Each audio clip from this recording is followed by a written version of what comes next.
ก็ลงยินดีต้อนรับประธานเราคือรายการแทนความประชุมดำเนินรายการโดยเป็นสุภาพรมีคุณพบกันในวันนี้เมนอยู่ในบรรยากาศชมเชยผลประเด็นของประชุมสมัยวิสามันที่2ของสภาแห่งชาติสุริเก้าและยังมีของรายการเชิญทานที่3ของสูงข่าวภายในสภาแห่งชาติและข่าวจากสภาประชุมคันเฟงกองประชุมสมัยวิสามันที่2ได้ไขความเย็นหาตามการผ่านมาสภาสัตว์ลาว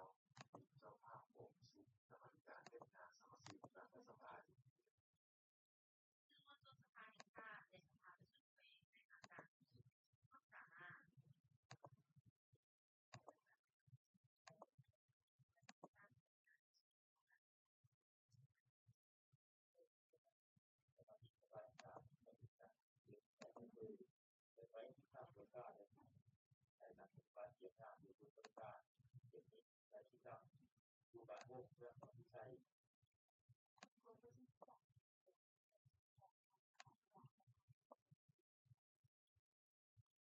เดินทางรับชมได้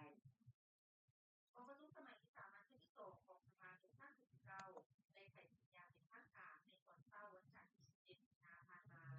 ของสภาแห่งชาตินครหลวงจันทร์โดยการเป็นประธานสภาที่มีการกรรมการของการจัดการประธานสภาแห่งชาติต่อรองประธานเลขาธิการใหญ่คณะผู้งานศึกษาค่ะประชุมปฏิวัติลาวปัญหาคดีมาดาการนักขัดขืนและอธิการนักขัดขืนของพรรครัฐผ่านตนไม่ติดโจทย์กรรมการการเลือกการทางคณะกรรมการและบรรดาทางสมาชิกรัฐบาลบรรดาทางสมาชิกสภาแห่งชาติจากที่เป็นเลือกตั้งทั่วประเทศและแทนที่เสื่อประธานคณะกรรมการประธานสมาชิกสภาแห่งชาติยุคเดิมการดำเนินการประชุมสมัยวิสามันที่2ของทางสาธารณสุขครั้งนี้ด้านหนึ่งก็เป็นการปฏิบัติตามผู้ตอบคิดหลักภายใต้ตามที่กำหนดไว้ในรัฐธรรมนูญและกฎหมายในประเทศไทยอีกด้านหนึ่งก็เป็นความพยายามอยู่ภายใต้ของประชาชนในการจัดสรรจัดขยายแนวทางนโยบายเปลี่ยนแปลงของพรรคแต่เป็นรายละเอียดในเรื่องในการดำเนินกฎหมายโดยสืบต่อสารที่ผู้คนหรือกฎหมายเข้าสู่มาตราใหม่เกี่ยวกับการคุ้มครองหลักคุ้มครองสิทธิสังคมโดยกฎหมายนี่เป็นที่ภาพประสิทธิผลสูงขึ้นภายหลังการประชุมเอกชนในการควบคุมเปิดกองประชุมอย่างเป็นทางการกองประชุมได้รับฟังรายงานการว่าถึงรัฐธรรมนูญ2จากทางรัฐการเกี่ยวกับเรื่ององค์ประธานสภาชาติทางคณะกรรมการระดับชาติว่าถึงรัฐธรรมนูญรัฐเทนีรัฐธรรมนูญสมบูรณ์เป็นต้นมารัฐของพวกเขาแต่ตั้งมาตั้งแต่ไหนรัฐธรรมนูญเป็นกฎหมายไปแล้วเราก็บอกเรื่องนิติกรรมไปกฎหมายเป็นจำนวนหลายซึ่งและเป็นเครื่องมือเกี่ยวกับของรัฐของสังคมการที่เขาเล่นในปัจจุบันรัฐธรรมนูญกฎหมายให้ตัวสังคมให้สูงขึ้นจากนั้นประธานของประชุมเป็นผู้เป็นเจ้าหน้าที่ท่านแห่งที่นำในการควบคุมประกอบกับที่ท่านเห็นตัวบริหารต่างๆประธานสมาชิกสภาแห่งชาติได้ร่วมกันใส่ควบคุมและประกอบกับที่ท่านเห็นใจของรายงานกองประชุมสมัยที่3ที่2ของสภาแห่งชาติ19ยังได้พิจารณาในข้อของการเข้าถึงทางกฎหมายมาด้วยการคุ้มครองข้อมูลในทางกฎหมายมาด้วยพนักงานการโอนนอกนั้นยังได้พิจารณาเรื่องงานรัฐบาลเกี่ยวกับการควบคุมนโยบายพิเศษในเกณฑ์ลงทุนในอุตสาหกรรมอมตะและยังได้พิจารณาเอางบเอาการเข้าถึงการของรัฐบาลกองประชุมสมัยที่3ที่2ของสภาแห่งชาติ19ได้ดำเนินเป็นข้อบันทึกการมีนาคม25จึงได้อารมณ์ด้วยผลการแข่งขันงาน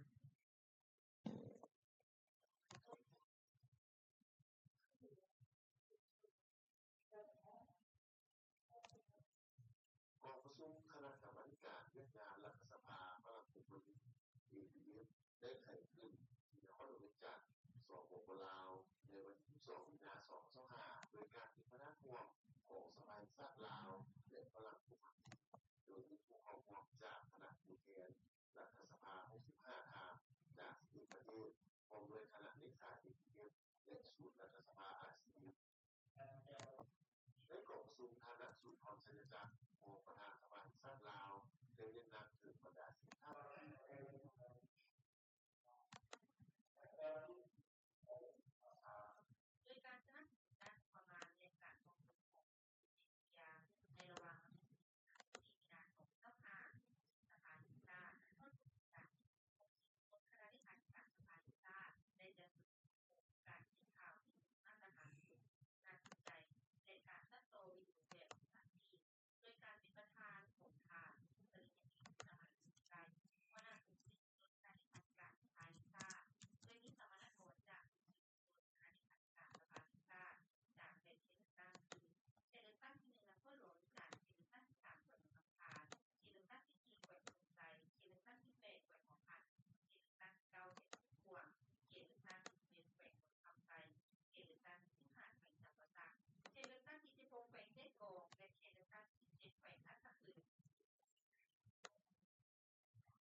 โดยขนาด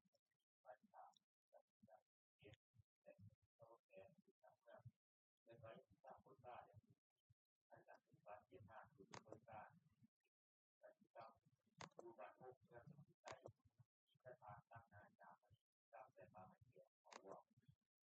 ในการถือไว้กับมีการผู้รอดเป็นมาเสียคนหาผู้ที่ดีกับรายงานการจัดปฏิบัติเพื่อหยอกให้ทราบว่าผู้บริการที่มีกิจกรรมในการจัดการให้ผู้จัดของแผนกจัดและป่าไม้มีบทบาทเกี่ยวกับเรื่องการข้อและการส่งเสริมกิจการผลิตเพื่อเป็นข้อมูลข่าวสารจากกับเขาในเรียนหน้าการผลิตจากในภาคพื้นภาคเขาภาคการที่ให้ผลผลิตสูงและมี